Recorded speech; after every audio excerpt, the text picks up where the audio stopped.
everyone. This podcast is part of Story Mode, the podcast network of Gamefully Unemployed. You can support us and gain access to other great exclusive podcasts at patreon.com/gamefullyunemployed.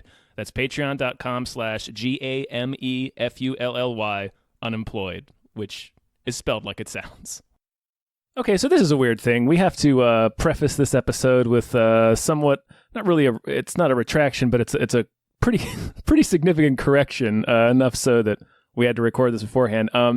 Both Dave and I went through the entirety of this film, Bad Times at the El Royale, thinking that Tom Holland of Spider-Man Homecoming was the bellhop Miles Miller. He totally isn't. It's an actor named Lewis Pullman, who is Bill Pullman's son, and who looks exactly like Tom Holland. Seriously. Watch this movie and tell me that's not Spider-Man. Anyway, so just a quick correction before you guys get into the episode. The actor who plays Miles Miller in Bad Times at the El Royale is Lewis Pullman and not Tom Holland, even though those dudes could parent trap the shit out of you. All right, get to the episode.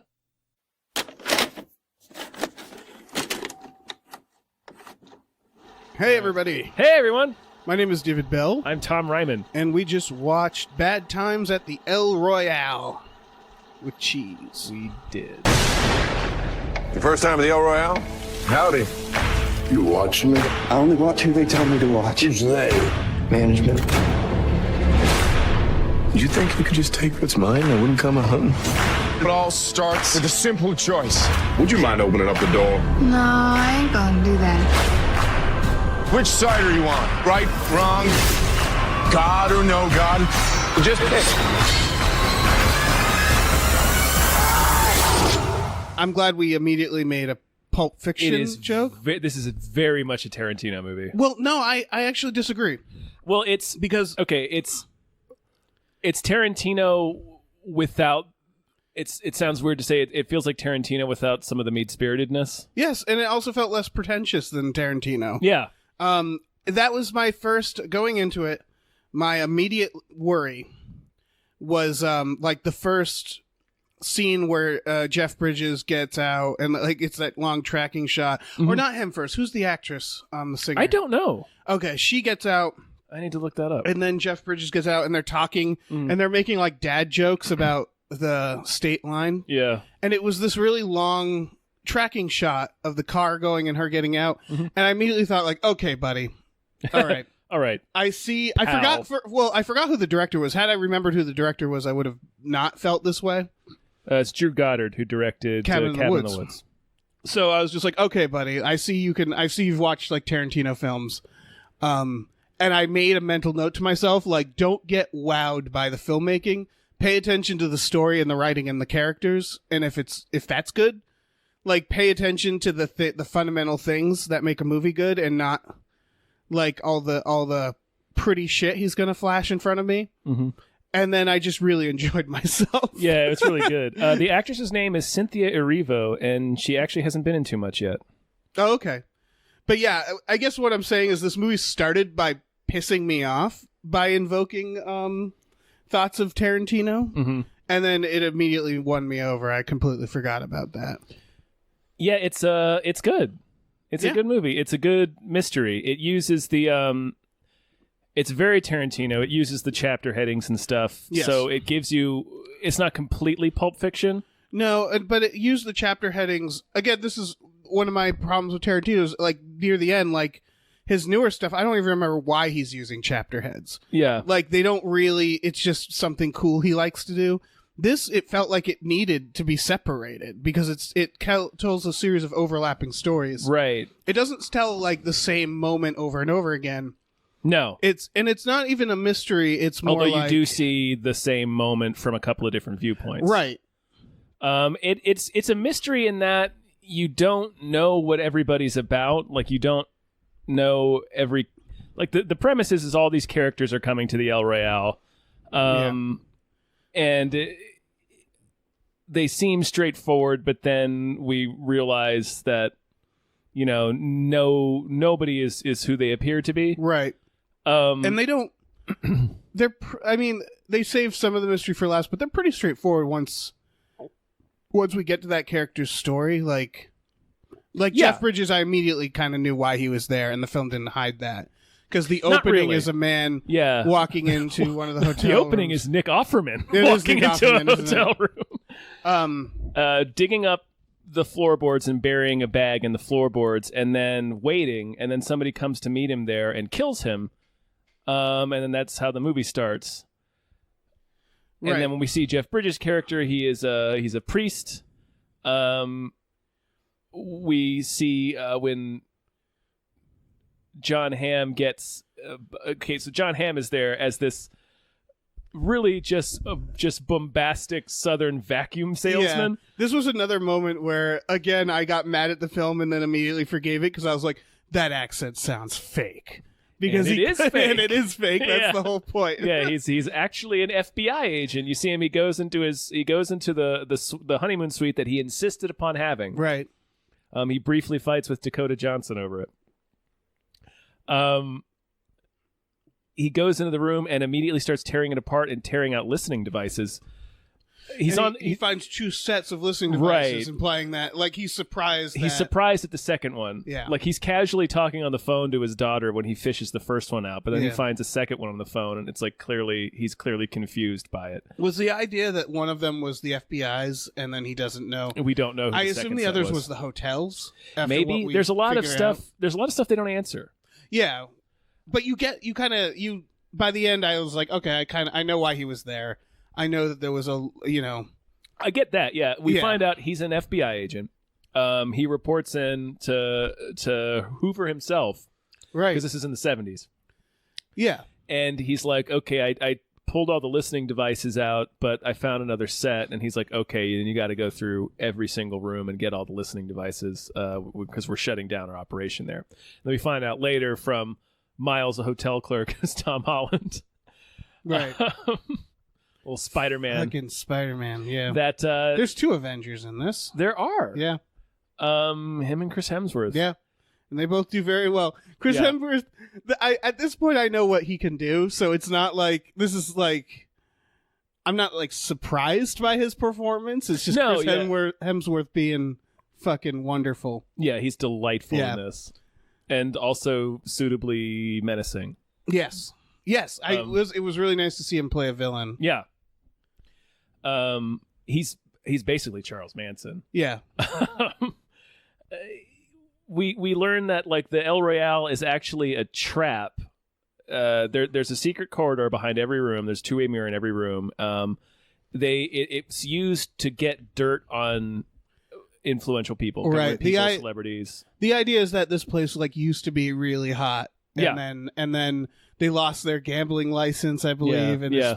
people lost interest. Mhm. So it's a great setting because it's like a has-been hotel. Yeah, and then Tom Holland makes like a reference to, he basically gets caught by Jeff Bridges, Yeah. Who is dressed as a priest? dressed who as a he priest, thinks but is not a priest. Yes.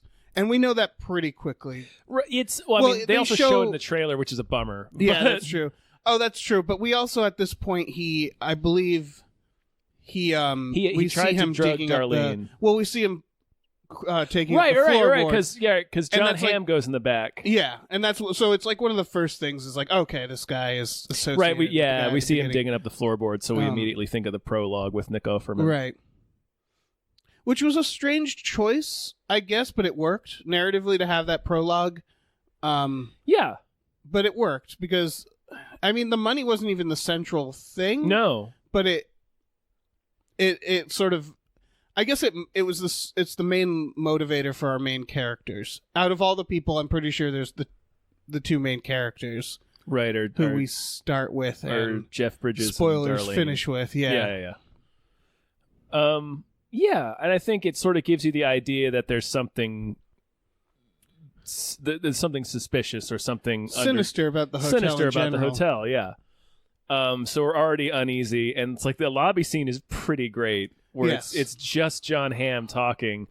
It's just John and there's- Hamm doing a monologue. Yeah, and there's no hotel clerk. Like they each of the three characters, him, Jeff Bridges, and Darlene, ring the bell in turn. Actually, no, him and Jeff Bridges ring the bell. Darlene just pounds on the door, and that's when Yeah. Tom Holland finally comes out, and he's all disheveled. Darlene just gets sick of fucking Yeah, John she's Hamm's sick of shit. John Hamm. Yeah. And he's clearly like something's wrong. Like he's nervous. Yeah, like, he's all disheveled. Like we come to learn he's the hotel's only employee. Yeah. Like he's the bartender, he's housekeeping, he's the front desk, like he does Right. everything. And then we also see on the TV the news murders. Right, there's a doctor and his wife were murdered in Malibu in California. Right. And they were known for working with orphans, I believe. Oh, okay. They say something like that, working with wayward children, which becomes important. Yeah. This is like we're going to end up just kind of explaining the movie. Right. I mean, I think it goes without saying that there's spoilers in Yeah, this. yeah. It's Here's the thing: it's like knowing Jeff Bridges was a priest didn't ruin it for me.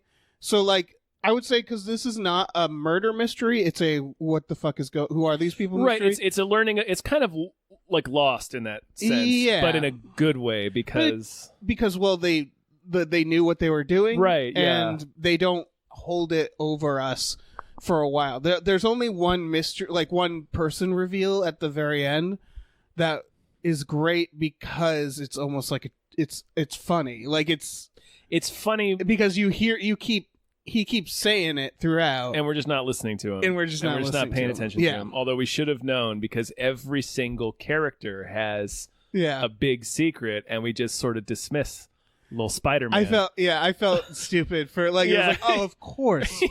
yeah. Yeah. Oh, it's I mean, Spider-Man. Fucking Spider-Man. I was All right, let's start with some general stuff, I Okay. guess. Like, in general, obviously, it seems we both enjoyed this movie. yeah, I mean, real good. I was like ready to be mad at the movie, and it turned me around very quickly.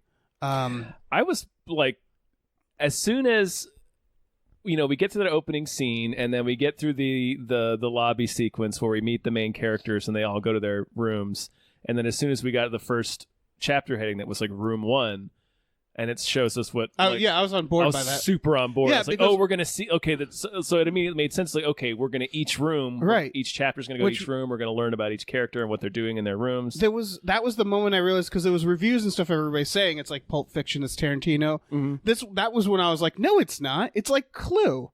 Like this isn't. It did never. At no point did it really feel Tarantino-y to me.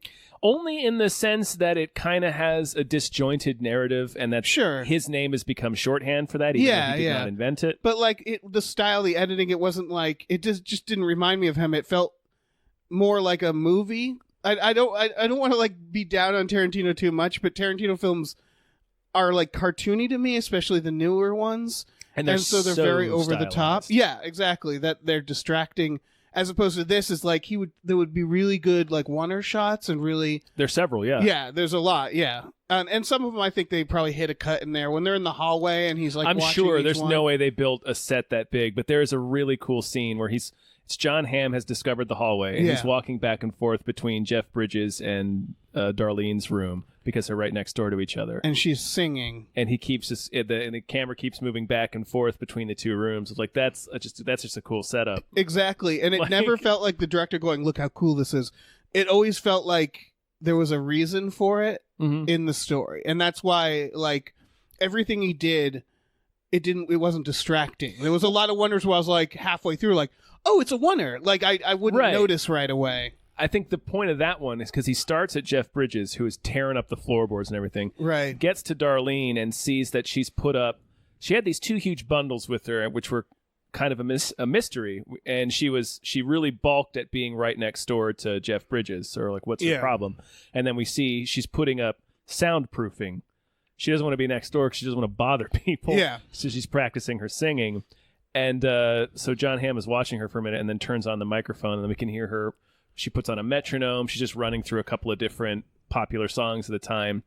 And then he walks back over to Jeff Bridges, who has stopped digging. Yeah, it's just standing there. He's just like staring at the wall that joins their rooms because it's obvious he's listening to the singing. Yeah. So I was like, oh, okay, that's why you did that. Yeah, and then he Like- shows him sitting against the wall Yeah. listening, like he Yeah. really likes the singing. Yeah. Yeah, which was great. It was and then I think at one point he goes all the way to the woman who is kidnapped her He sister? does, yeah, he does eventually, because he sees a camera at the end of the hall. Yeah, and he goes to see if there's film in the camera. So yeah, this wonder, like, it was one of those things where there's no point in cutting. It didn't need any cuts, and it tells a whole story about all these characters and what they're doing, and we learn a lot in that moment. And so it's like, yeah, why not make it a wonder? It's actually easier because it's like a series of vignettes in these frames of just like showing these little stories. And it's also firmly from John Hamm's point of view. Yeah, because it we're all discovering it as he's discovering it. Also, I just realized that this director has a thing for mirrors that are secretly windows.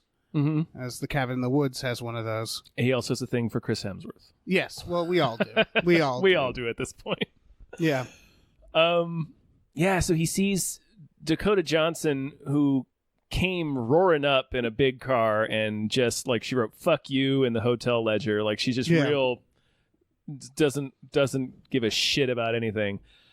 We see, as John Hamm passes her room, she has dragged in this bound and gagged younger woman and ties her to a chair and then brings in a bunch of guns from her car. A whole lot of guns, yeah. Whole lot of guns. I got really frustrated in that sequence because I was like, shut your door. Like, I was thinking as a kidnapper, I was yeah, you gotta shut your fucking front door. Everybody can see you kidnapping this woman. Do you want to get away with your kidnapping or not, lady? Come on. Yeah. Shut the door. But she shuts the door eventually. But that made me actually, like, very frustrated. Yeah, there's a couple of things with that character that are frustrating. Right. Well, that would be the only moment I'd say. I mean, it's not a big deal, but that's the only moment I feel like where the director wanted the shot to look cooler, so he made her like keep the door open. Yeah. When that wasn't less realistic. You would not park your kidnapped victim in front of the open door of your motel room and just be carrying in guns in plain view, right? During the day.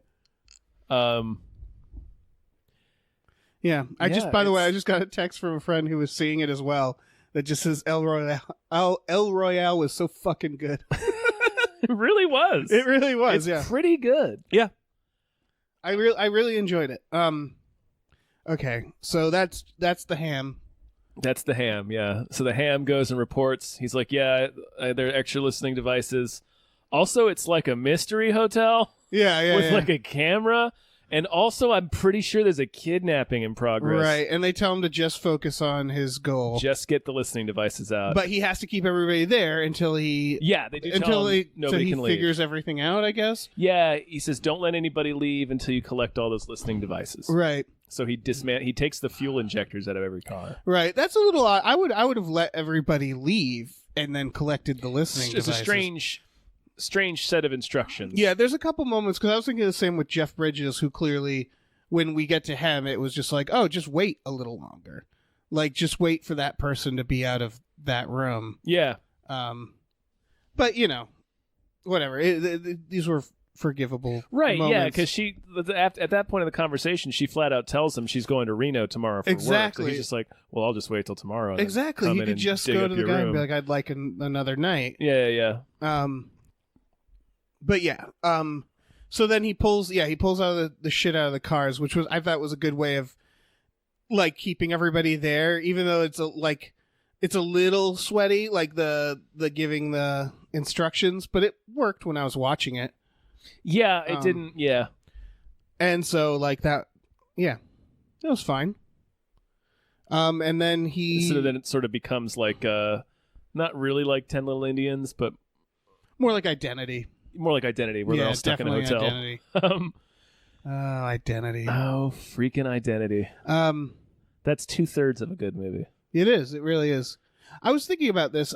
How many good hotel movies are there? The Shining, this now, but like, there's been attempts. 1408. 4 Rooms. Oh yeah, I really like 4 Rooms.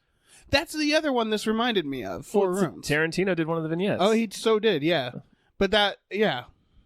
I mean, it's nothing like that, but it has the same like editing look. It has the same like title cards, and I think it does introduce each room before the bellhop goes to each room. In 4 Rooms? Yeah.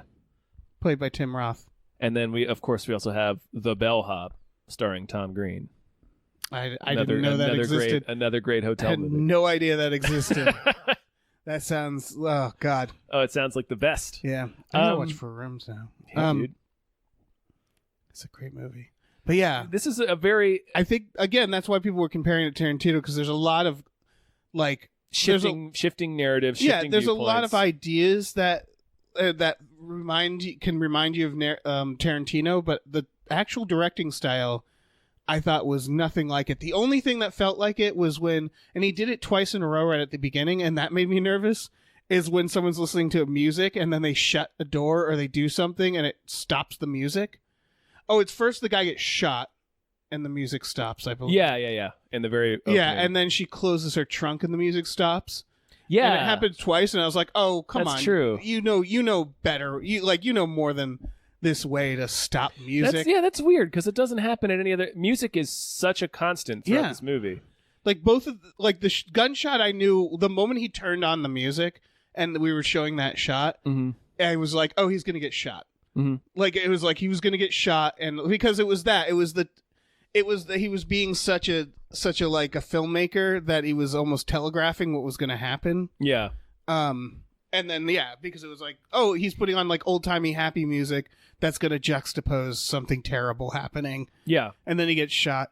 And then when the car door went again, that's when I was like, okay, I'm watching you movie. Like, I got my eye on you. yeah. But then after that, Behave. I think the moment John Hamm showed up, it was just great. Yeah, pretty much. It's great from there on Yeah. out. I mean, I think it's even great before that. It's just I was getting some red flags. That's all. Right, but they didn't coalesce into anything bad. Like, Yeah. the movie is pretty damn good. Yeah. It's longer than I anticipated, but I didn't notice how long it was until we left. I looked up the length before the movie started, like right as, and it was like, oh my god, 2 hours and 20 huh? minutes. All Huh? right. Yeah. All right. It doesn't feel long when you're in it, though. No, that was another moment where I was like, oh, this movie better be good. It's paced so Because well it's- that you get a piece of new information that's very satisfying. Yeah. Like every couple of beats. And all the characters are entertaining. Yeah, all the performances Well- are entertaining. All the characters are interesting. Yeah, while being like, people. Because that was the other thing. John Hamm's character is just like, what is this? And then you realize, oh, he's purposefully doing an act. He's doing an act. But it's funny. In subsequent scenes, everybody knew he was a cop, Yeah, except apparently for Dakota Johnson. right. Like, Yeah, that was great. but like, so he ignores his orders and breaks into Dakota Johnson's room to thwart what he believes is a kidnapping. Right. But we learn pretty much right before that she's actually Dakota Johnson's younger sister, she's tied her to a chair because she says, you need to get clear of it. So it seems to suggest that she needs to detox. Right. It was she was her own worst enemy. And for they're also some clearly reason. running from someone because she's Yeah. like, he's bad. We got to get away from him. He's nothing but bad. And of course, they're referring to Chris Hemsworth. Yeah. So old Hambone breaks in to save the day, but winds up just getting shot to death by Dakota Johnson. John Hamm is murdered He in like is. the first 30 minutes of this, maybe We're longer. almost maybe 45 because Yeah. we spend the first chapter is all about him. Right. We spend about the first solid chunk of the film from his point of view Right, that's true. because he's the one Yeah. that finds the corridor. He's the one that finds the camera. He's the one that finds Tom Holland passed out in his manager room with a fucking heroin needle in his arm. Right. Tom Tom Holland is super addicted to heroin. Yeah. That's great. Little Spider-Man. I was hoping later when I don't want to get to that yet. We can jump around. I mean, It's the what he is. oh, what he is? Yeah. It's so perfect. It is. And it fits in with the time.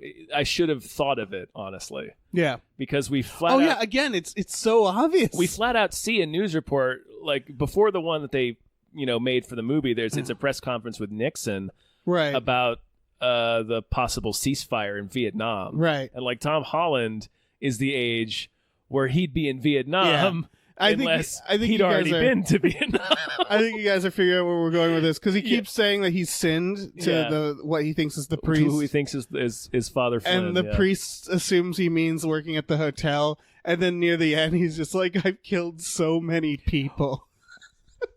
Yeah, Chris Hemsworth has them all hostage at the end, and Jeff Bridges finally gets sick of it and just stands up in full Yeah. just Jeff Bridges' rage and just beats him while he's tied to his chair. Yeah. It's pretty incredible. And then it's him and Tom Holland and Darlene are laying next to each other. There's a gun on the ground, and Darlene's hands are behind her, but Tom's are in front of him, so he can grab the gun. And she's like, "You got to grab the gun." He's like, I can't. And then he leading up to this was him saying like, "I can't do it. I can't do it." And you think like he's like, "I can't be here. I'm so scared." Yeah, and that's not it. Well, every time he talks to, like he said, no, I've seen terrible things, and he's like, oh, I mean, you work here, it's fine, we've all done terrible things, and he tries to tell Dakota Johnson, she's like, really, you've seen worse than me shoot a man, and he's like, yes, I have, and every time he like tries to stress, I have seen the worst shit in the world, and we finally get to this point where she's like, you got to grab the gun. He's like, I can't. He's like, yes, you can. I can't kill any more people. Yeah. It just kind of stops, and she's like, wait, Miles, how many people have you killed? And he immediately says 123. Yeah.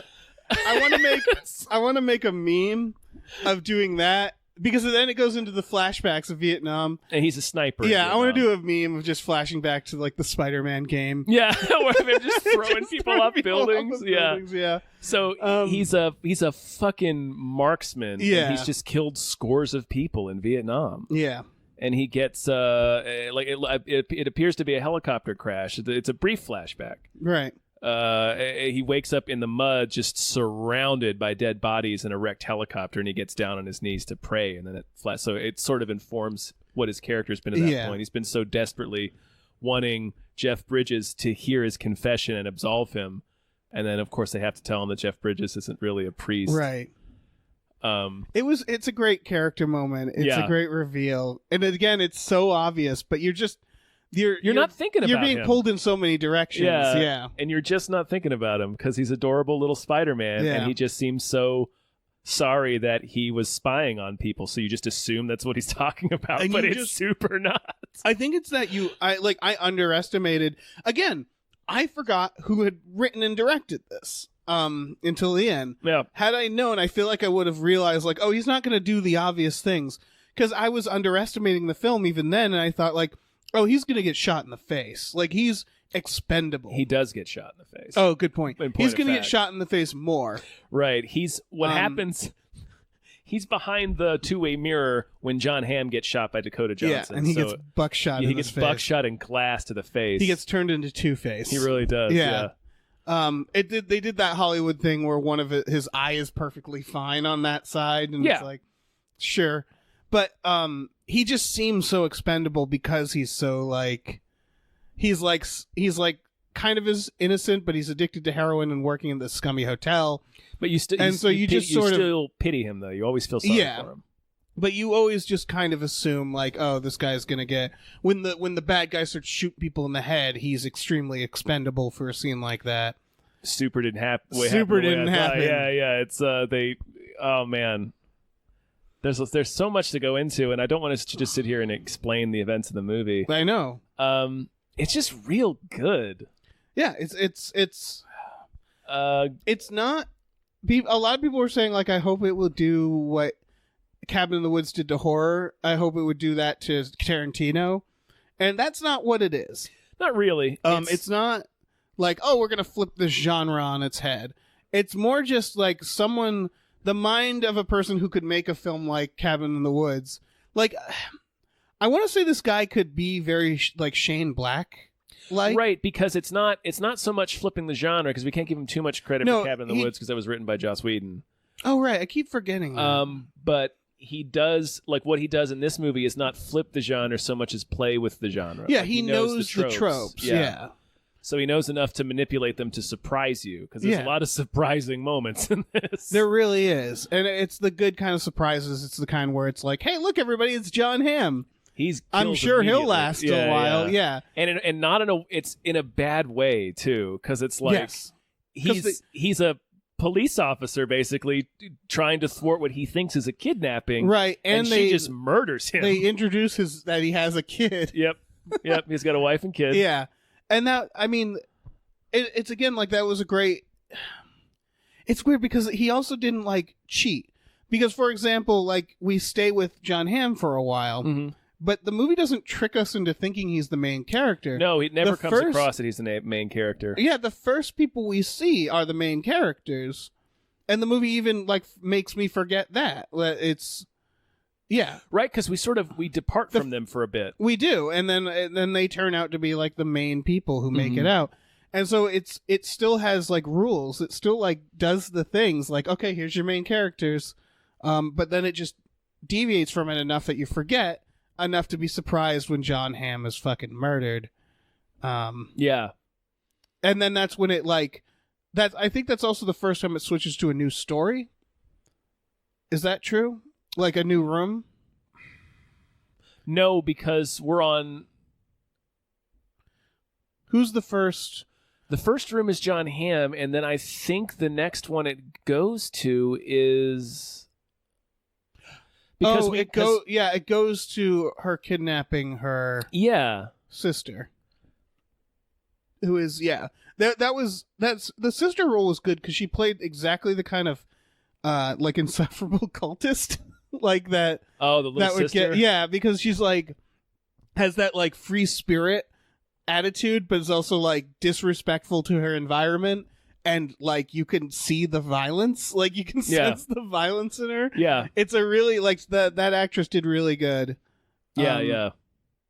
And then, of course we find out she was the one who murdered the doctor and his wife in Malibu, just because she's presumably. I mean, they don't fill. There's some blanks they don't fill in, which is totally fine. Well, they did good little things where like they show what's her name, the other sister. Dakota Johnson, her flashbacks of her like abusive father and her trying to protect her sister, and then her saying to Hemsworth like there was no violence before you. Basically, like that spells it out enough to me where it's like, okay, they've had a terrible upbringing. And then he meets her on the beach and she's run away. We see that first. We see the little girl on the beach and she's got a bag, and then it's clear she's just gotten off the train from Alabama in California, and then we see we see that flashback of Dakota having been hit, and then she goes and grabs her little sister and tells her to hide under the bed. So we're like, okay, she was abused and ran away. We know, and then she was picked up by also I like Charles Manson. The age difference on the beach. It's clearly like a teenage girl. Yeah, and Hemsworth is not a teenager. No. And so like it sort of tells the whole story with very little chunks and a few lines where it's like, okay, and then she became part of this cult, and she became like conditioned in this way just to a be little violent. ball of violence. Yeah, because she's probably a very angry person to begin with, and then and we see a brief moment of a brief flashback of Dakota going to his like cult commune to try to get her back, and he's sort of preaching right and wrong don't matter, you need to be on the outside of that. So it's like, okay, we can infer she went to that doctor's house for any number of reasons, maybe to steal something or whatever, and they gave her shit, so she stabbed them both to death. Exactly. Yeah. And it's all we didn't need too much. It's just enough. I loved fucking the singer's speech to Hemsworth. Yes, that was such a good moment. Yeah, because it's so true. She just cuts him off. Yeah, it's so good. And she silences him, and Hemsworth does a great reaction to that, where he's like, he is like awestruck, like he's but he like kind of pivots off of it. It's basically her saying to him like, I'm so fucking bored with guys like you who think you believe in something and you talk a lot about it, but you just want to fuck who you want to fuck. Yeah, that's all you want to do. That's so good. And he starts to rebut, and she's like, "I've heard it. Yeah, I've heard it." She's like, I'd rather bored listen to with the it. rain. I would rather sit here and listen to the rain. It's such a good speech. It just fucking shuts him down. Yeah, and mind you, he has a gun and she's tied up. Yeah, they're all tied up, and he's playing roulette to see who he's going to shoot next. Yeah. So at this point, and she shuts him right down, and he just moves on from it. He's just like, okay, like, all right, well, yeah. Oh, that's so good. Because, I guess we should say this is also related to, and they never say the name, but one of the plot lines, which I assume is tied to John Hamm, is... Maybe. He doesn't seem to be aware of it. Right. Well, what is his initial mission? Is it just to remove all the listening devices? Right. I assumed that was, tied to... Because the idea is that there's powerful people. He meant, like, Tom Holland says, I haven't, like, he says what his job is he'll get a call Right. When a certain person is staying at the hotel to go videotape their room and try to get some dirt, and then he mails that dirt to someplace in Pennsylvania. Right. And he said, I haven't gotten many calls since the election. I think the implication is that this is Nixon behind this. Oh, right. You're right. Yeah. And that's why I assumed the FBI was had that they had interest in this hotel. I'm sure they were using it before. Oh yeah, that's like, true. you know, Herbert Hoover was notorious for doing this kind of shit. So they wanted him to clear out their old listening devices so they could be like, we were never at this hotel. And then, of course, he discovers all this other nefariousness. But yeah, Tom Holland said he kept one of the. It's 35. It's not 35. It's like an 8mm. Yeah. Camera. He kept one, and didn't send it because the guy was nice to him. Yeah. And that's the first thing you learn. And then they slowly. And then like they're looking at the film, and so they do the like, is that who I think it is kind of moment. Yeah. And then the only indicator besides that was someone saying, well, but he's dead. He's dead, so it doesn't matter. Yeah, so it's clearly JFK, I assume, right? Well, it depends. Is JFK when did he get shot? 62 or 63. And this takes place after that, right? Yeah, this is in the 70s. I thought it was Elvis. Oh, that would be great. I just figured JFK because there's more at stake there, but I think the point is for us to be having this guessing game. Yeah. Because they clearly didn't want to say anybody. Yeah. And the point of the film at the end, they just throw it in the fire because it's like, who gives a fuck? Yeah, that's what provoked Darlene's response. Is Hems was like, "You want to see who it is?" He's like, "No, I don't." Yeah, and it doesn't matter. Yeah, and it's just I bet saying it's this. It's another man who talks a lot. It's another guy like you. Yeah, depending on when exactly in the 70s this takes place, I thought it might have been Elvis. It could be, yeah. He didn't die until the late 70s, so I don't know. I just thought, they also had the picture of Marilyn Monroe on the wall that was very... Yeah. So, like, I had Kennedy in my brain. But again, I think, it doesn't matter. Yeah, it kind of doesn't matter. It's anybody who died before that point who's, like, a powerful person. Man, yeah.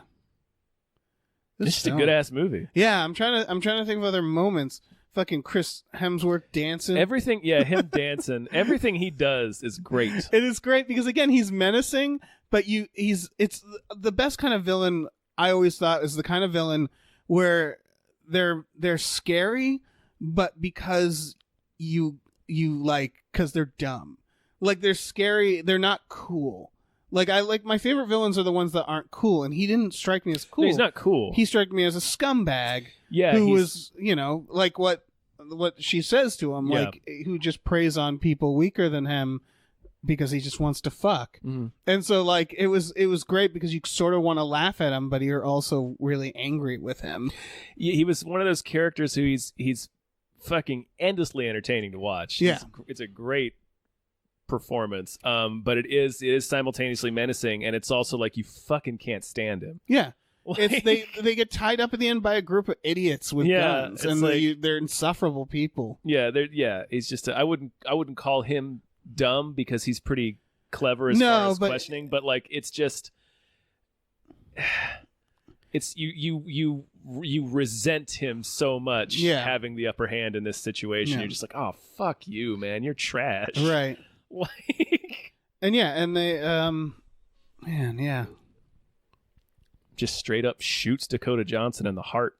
That's another one of the surprises. Yeah. That was great. That was when you think he's gonna shoot Tom Holland, yeah, because Dakota Johnson at that point, she's like much more of a major. She seems like a major character. She's a sympathetic character for the most part. Yeah, she has a lot of personality that you assume like, oh, okay, this is probably gonna be someone who makes it out, and he shoots her in the fucking chest, fucking kills her, and she dies looking at her little sister, her not sister, caring. Yeah, exactly. Like, it's brutal. It's pretty fucking brutal. The little sister ends up getting shot after stabbing Tom Holland in the gut. Yeah, he takes a second to die. Well, so Spider-Man. But that's after he kills everyone. Yeah, like he does that. He does that bit where he's like, I can't kill anyone else. What? And then we finally learn about him a little bit, and then he picks up the gun and he kills every single bad guy. Yeah, right in the face. He immediately shoots Chris Hemsworth in the face. Yeah, it's great. They do and like when kills, he like, goes 5 outside and the Yeah. hedge are at the car and he shoots one of the other ducks and like just peeks a little bit and Yeah. like, gets his head blown off. takes his head off. Yeah. Oh God. Right, and then she's mourning his death and she gut stabs him. Yeah, he comes up to apologize to Yeah. the little sister for killing Chris Hemsworth, and she fucking cuts him open, and then Jeff Bridges blows her away. Yeah. And then he And then he lies dies. there and he's like, I don't feel so good, Yeah. Mr. Bridges. Mr. Stark. Yeah. Yeah. It really is like how many times we're gonna watch Tom Holland slowly die. I think they realized how Hopefully much it many hurts more. us. Yeah. It hurts us to watch him die. It's like watching like a dog die. Yeah. He's such, I don't know. Even in this, he plays like the stuff before finding out that he murders people. It's like, yeah, he's doing a scummy thing. He's filming people having sex, and the whole time I'm just like, oh, I forgive you, Tom Holland, like because he's just such a. Well, it's clear he hates doing it. He hates Yeah. himself for doing it. He seems to be locked in some kind of deal. And Right. I assume it has something to do with his military career and this Yeah, that's clearly true. being a government operation of some kind. Yeah, you're right. Yeah. Okay. Even though John Hamm wasn't aware of it, but that's probably just because Hoover didn't tell him about it. Yeah. But so he gets absolved. Like Darlene's like, you got to help him, and Jeff Bridges is looking at the gut stab, and he's like, dude, I can't do anything with this. And she's Right. like, no, you got to help him. So he hears his confession and Absolves him of absolves his him. sins. Yeah.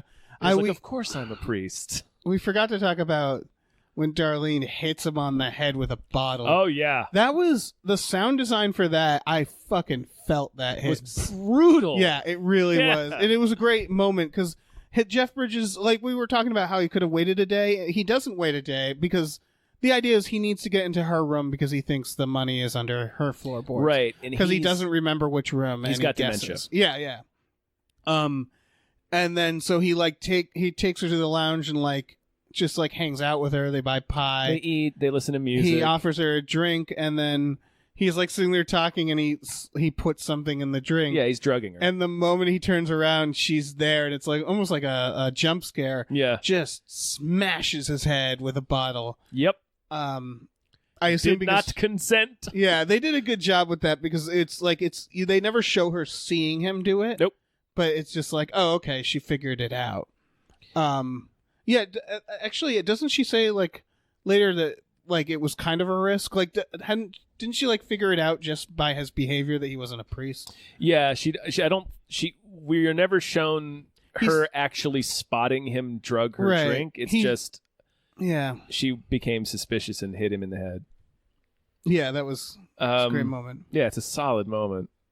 I like when they show it from her perspective. She takes off her heels, and Yeah. that's why it's like a jump scare. She's like a fucking Because she ninja. fucking ran up, Yeah.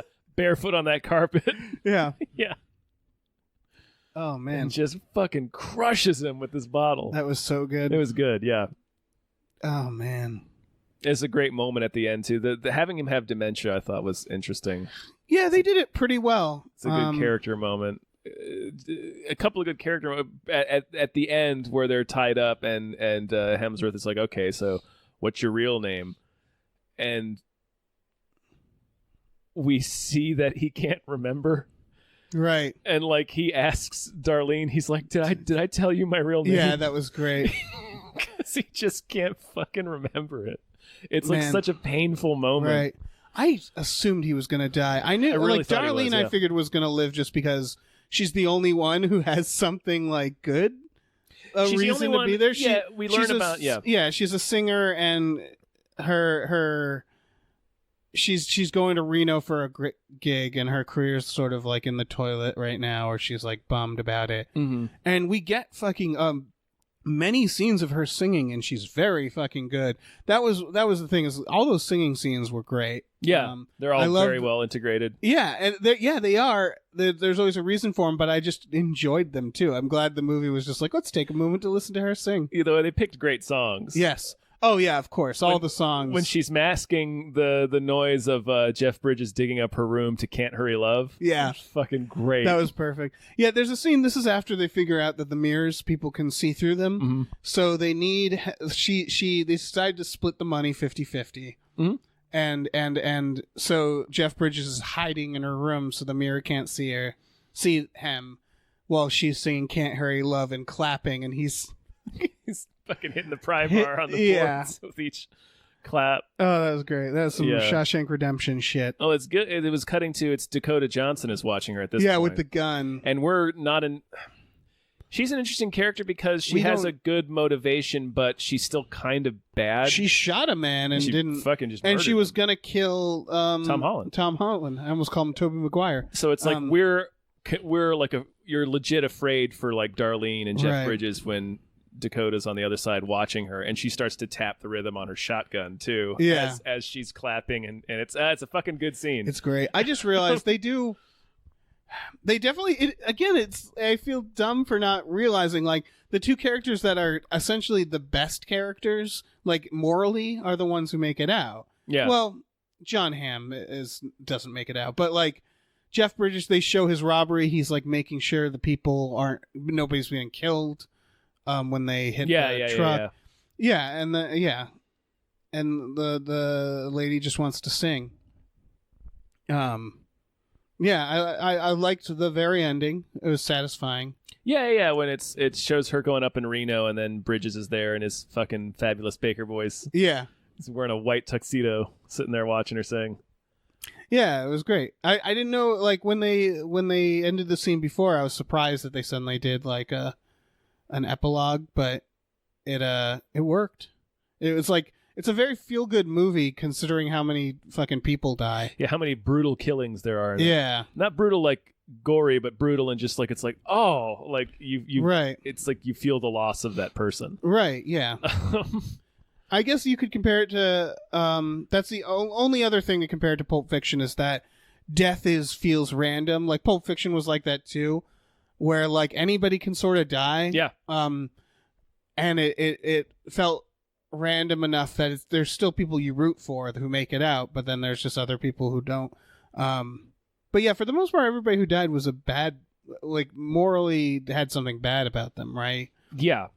So I guess it is a little formulaic in that sort sense. of. But they throw you off because they killed John Hamm right away. Killed John Hamm, and Dakota Johnson, before murdering John Hamm, hadn't really done anything wrong. Yeah. And Tom Holland's transgressions were sort of like he is so consumed about war, and I think a lot of people, I mean... Right, he's not that bad of a guy. He's not that bad of a guy. Yeah. It's just he really feels guilty over killing scores of men, I guess which is that's understandable. They make his death like not a bad... Like, they mourn him. They stay with it for a while. Yeah. It's the one that they stay on the longest. Yeah. Man. It's a movie. It's a great movie. The one thing that I was fine with but didn't really come into play was the fucking state line. I thought there was going to be something where like there was going to be some legal reason someone wanted to stay in a certain like I thought there was going to be some like scam where like cuz when it was presented as like a mystery, I thought the state line was going to play, and we see that it runs it runs outside. Yeah. It's in through the lobby, and then it's even in the secret area of the hotel. The line is pronounced. I was waiting for some moment where it would be like, haha, but I did that in Nevada, not California. Just never comes into play. It never does. Weird. It's a weird detail. It's fine, right? But it seems like that it's such a specific thing to have in your setting that it's like, well, why do that if it doesn't come into play at all? Right. I don't know. It worked fine though. Yeah, I mean it's a very entertaining movie. Yeah. It's just good. Yeah, it was just good. Good movie. Yeah. Good performances. I'm trying to think of something because I don't want us to just kind of something wrong with it. Yeah. Is there any? I can't even really. Like I said, I got those vibes off of it. Man, I'm trying to think of if there was any like. There's probably some plot holes in here. There's probably some weird character decisions that I'm not thinking of, because the movie does a very good job at like, since it's telling the same moments or overlapping moments from multiple perspectives, There's a lot of fucking razzle dazzle there. They're really like moving fast, and like, I don't know. It was hard to, it's not hard to process, but it was easy to be distracted by if there was something that didn't quite work. Mm-hmm. And I don't think it's major things. I think it's like, why did she leave the door open? Or like, yeah, and it's like, why did that guy tell him to pull out all the wires? Like, there's just like these little seams that he had to push the plot to certain places. Yeah, like weird character decisions. Like Jeff Bridges probably should have just waited till the next day. Yeah. John Hamm could have been more FBI about thwarting this. How about you surveil that room? Yeah. Like, just watch them. Right, him just see what busting happens. in. Yeah, him just kicking in the door seemed like, whoa, that's extreme. Maybe call the local police. I Yeah, don't know. there's a few frustrating like, why didn't character you call decisions. local police? I don't know. Yeah. Anyway. Yeah. John. What's your deal, John? I was so scared when he was doing that fake accent. I was just like, oh, I guess he can only do Mad Men. Like, it was like, uh-oh, John. Like, okay, so comedy and Mad Men. Like, but yeah, he was great. It's not that distracting. It's just very theatrical, I guess, the accent. It's just so bombastic. But I mean, the fact that it's supposed to be the fake, fact that it was supposed to be, like, makes me think like, Yeah. oh, maybe he was even a better actor. Maybe he's playing a man doing a bad accent. Yeah. Which would be great because he's an FBI agent. He's not an actor. Yeah. Yeah, I liked how they established the moment. I liked the moment you realize he's an FBI agent. For me, and it's such a simple thing. Was he's wearing a suit and he looks like, I sell vacuums. The moment he like gets into his room and he puts on glasses, I was like, he's a Fed. That's some fucking Fed glasses right there. And I like all the subsequent scenes where like Jeff Bridges is like, I think she shot some kind of cop. Yeah, and she's like, yeah, she did. Yeah, and somebody else points it out too. I forget what other character says that like totally knows that he was a cop. Yeah, I like the idea that he's like doing this ridiculous accent and leaves, and they're just like, "What's with that cop?" Yeah, does that cop think he's fooling? Oh man. Oh, the little sister. Oh knows. yeah. When John Hamm gets her free. Right. And then Dakota shoots him to death and then blasts Tom Holland through the two-way mirror. So she crawls in the back, and then Rose, little sister, stays in the room. Talking on the phone. And she calls Chris Hemsworth. Yeah. That was great because that was a part that seemed sweaty, which was like, why did she have to kidnap her? She seems to be saving her. And there was like some feeling of like, yeah, she's trying to stop her from something. Like she says something like, we'll duke it out when this is all through. Mm-hmm. But it did seem like, I don't know why she has to have her tied up. And then the moment she's freed, she calls Chris Hemsworth. Calls Charles Manson Chris Hemsworth. Yeah, and then she says on the phone, yeah, she just killed some cop. Yeah. Yeah, he's just so obviously a cop. Yeah. Oh, man. Yeah, great. I don't know. It's a good movie. A lot of great shit here. A lot of good like shit. Older actors are very good, and newer actors I'm very excited to see more of. Mm-hmm. Like Tom Holland, like holy shit. Yeah, he's good. Darlene. Yeah, Darlene.